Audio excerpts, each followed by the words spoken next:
Assalamualaikum, jumpa lagi. Kali ini kita masih membahas soal TWK dan sudah bagian ke-21 ya. Oke, langsung saja sebelum kita mulai bahas soalnya, saya minta bantunya untuk klik subscribe, like, dan juga komen. Dan jangan lupa aktifkan juga tombol loncengnya supaya tidak ketinggalan informasi terbaru. Untuk soal yang pertama, masuknya pengaruh budaya asing dapat mengikis keragaman budaya masyarakat Indonesia. Untuk menghindari pengaruh tersebut, langkah yang perlu dilakukan adalah A. Mengaktualisasikan budaya daerah dalam berbagai kesempatan. B. Menghindari masuknya pengaruh budaya dari negara lain. C. Membangun sanggar-sanggar budaya di berbagai tempat. D. Menyesuaikan budaya daerah dengan budaya yang datang dari luar.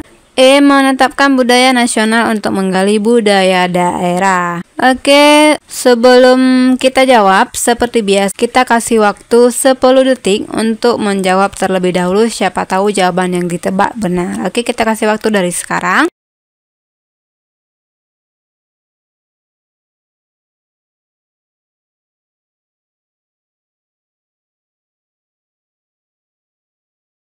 Oke, terima kasih bagi yang sudah menjawab. Mudah-mudahan jawaban yang dipilih ini benar ya. Nah, di sini tentu saja terlihat jelas ya pada bagian nomor 1 ini pertanyaannya mengarah pada budaya ya, dimana budaya asing ini dapat mengikis budaya masyarakat Indonesia. Ini pengaruhnya ya. Dan di sini yang diminta adalah langkah yang perlu dilakukan ya. Untuk yang A, mengaktualisasi budaya daerah dalam berbagai kesempatan. Ini ide yang menarik ya.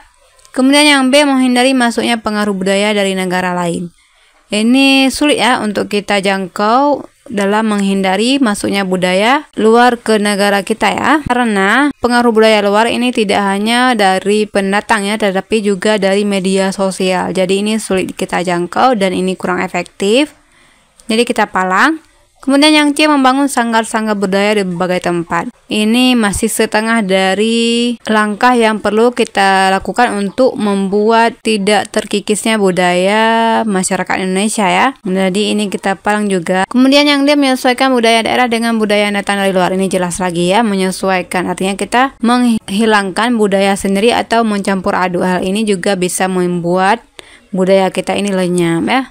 Ini juga kita palang. Kemudian yang E, menetapkan budaya nasional untuk menggali budaya daerah. Budaya nasional menggali budaya daerah ini juga bukan hal yang baik ya. Dimana tujuan utamanya adalah bagaimana cara membuat agar budaya Indonesia ini tetap tidak terkikis oleh budaya asing. Oke, ini kita palang juga karena kurang efektif. Dan di sini jawaban yang benarnya adalah yang A ya. Oke, kita lanjut pertanyaan nomor 2. Pada tanggal 10 November tahun 1945, seluruh rakyat Surabaya menolak menyerahkan diri dan memutuskan perang melawan sekutu yang kemudian diperingati sebagai Hari Pahlawan. Peristiwa tersebut memberikan inspirasi agar kita A. Terus bersemangat membangun dan mengisi kemerdekaan. B. Mengambil hikmah dari peristiwa 10 November 1945. C. Meneladani semangat Bung Tomo sebagai pahlawan nasional. D. Mampu menangkap pesan heroik pada peristiwa 10 November 1945. Dan E. Dapat mewarisi semangat kepahlawanan dalam mempertahankan NKRI. Oke, di sini sebelum kita jawab seperti biasa kita kasih waktu 10 detik untuk menjawab terlebih dahulu, siapa tahu jawaban yang ditebak benar ya.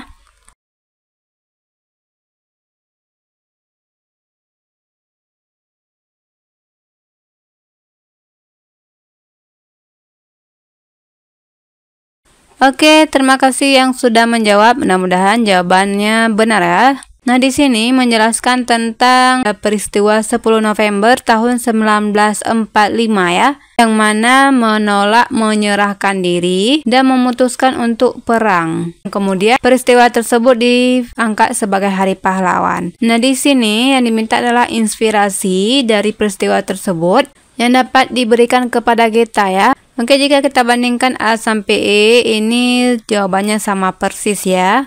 Namun, ini kata kuncinya adalah inspirasi ya. Peristiwa ini dapat memberikan inspirasi seperti apa? Nah, di sini langsung saja kita jawab bahwa jawaban yang benar adalah yang E, yakni berupa inspirasi dapat mewarisi semangat kepahlawanan dalam mempertahankan NKRI. Dan ini bagian jawaban yang benarnya. Oke, kemudian kita lanjut pertanyaan nomor 3. Pasal 30 ayat 1 Undang-Undang Dasar 1945 menegaskan bahwa setiap warga negara berhak dan wajib ikut serta dalam usaha pertahanan dan keamanan negara. Apa yang menjadi tujuan utama dari pasal ini? A. Memperkuat kekuasaan militer. B. Menjaga stabilitas politik dalam negeri. C. Mendorong serta rakyat dalam keamanan nasional. D. Meningkatkan daya saing ekonomi. Dan E. Menyediakan lapangan pekerjaan untuk warga negara. Oke, seperti biasa sebelum kita jawab, kita kasih waktu 10 detik untuk menjawabnya terlebih dahulu ya.